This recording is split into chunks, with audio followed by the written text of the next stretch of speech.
What drives me as an artist is actually mainly getting better at what I'm doing.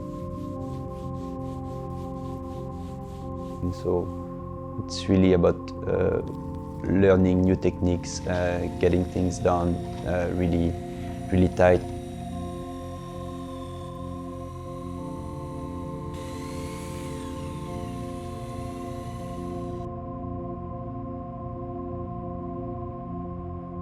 So I'm looking to improve my techniques and my skills for everything I do. That's something you can get with a mold because the casting is a reward of all the work you've done before.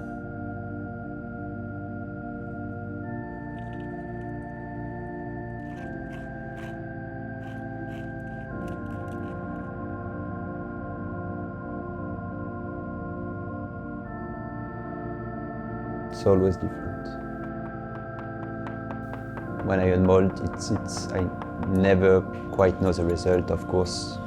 Like I said, if the mold is nice, the cast should be nice, but there are still some things I cannot really control, and of course I expect something perfect every time because, like I say, I'm looking to get better, but I think all the little marks and all the we'll call defects are actually bringing a lot of energy in the object, and even though I'm not looking for that, I learn to appreciate.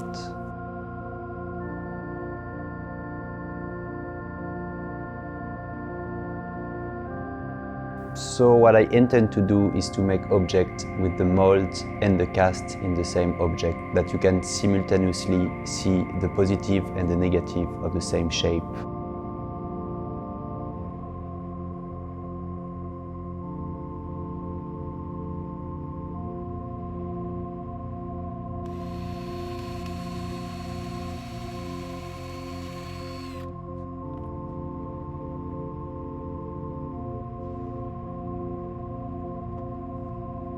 It's really important that the object looks nice and has nice proportions, nice material.